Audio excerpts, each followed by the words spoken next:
এই অর্গানজার যে কাপড়টা দেখতে পাচ্ছেন এটা আমার একটা লেহেঙ্গার ভাইরাল কাপড় বলতে পারেন। তখন অনেকেই এই কাপড়টা চাইছে, বাট আমি তখন দিতে পারিনি, থান থেকে শেষ হয়ে গেছিল। তো এবার হচ্ছে একটা আপু আমার কাছে একটা গাউন অর্ডার করে, তো আমার পছন্দ মতোই তো আমি কাপড় দেবো। আপু আমার পছন্দ মতো দিতে বলছিল, তো আমি এই কাপড়টাই নিতে বলছিলাম আপুকে। আর এর সাথে আমি হচ্ছে ওড়নাটা এইটাই ম্যাচিং করছিলাম। তো এবার ফলসের কাপড় ধরে তোমাদের দেখাই দিচ্ছি, দেখো না।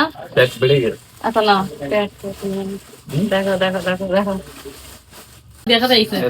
আরে এটা সামনে, এটা সামনে, এটা সামনে, এই ধরো দেখাও সামনে পিছনে না। আরে দেখাও সামনে পিছনে না লিখে দিলি এখানে ধরো, এখানে ধরো।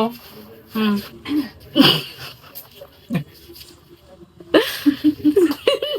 তোমাদের ভাইয়া কাপড় দেখাতে দেখাতে আমার দোকানে কাস্টমার চলে আসছিল, তো ও লজ্জায় চলে গেছিল। তারপর এই যে আমি তোমাদের দেখাই দিচ্ছি, তো দেখো গাউনটাতে কিন্তু অনেক বেশি ঘের ছিল, আর গাউনটা কতটা সুন্দর লাগতেছে তো তোমরা দেখলে বুঝতে পারতেছো। এটার পিছনে কিন্তু আমি টার্সেল দিয়ে দিছিলাম, হ্যাঁ। আর হচ্ছে এই যে হাতাটা কিন্তু প্রিন্সেস হাতা ছিল, তোমাদের হাতাটা আমি দেখাই দিচ্ছি, দেখো কত সুন্দর ছিল মাশাল্লাহ। আর বুকে কিন্তু ফোম দেওয়া ছিল, হ্যাঁ।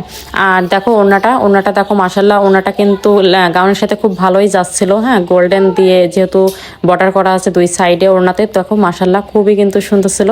তো তোমাদের কাছে কেমন লাগলো অবশ্যই কিন্তু কমেন্টস করে জানাবা। আমার কাছে যারা অর্ডার করবা অবশ্যই ভিডিও কলে আমাকে একবার দেখে তারপর অর্ডারটা কনফার্ম করবা।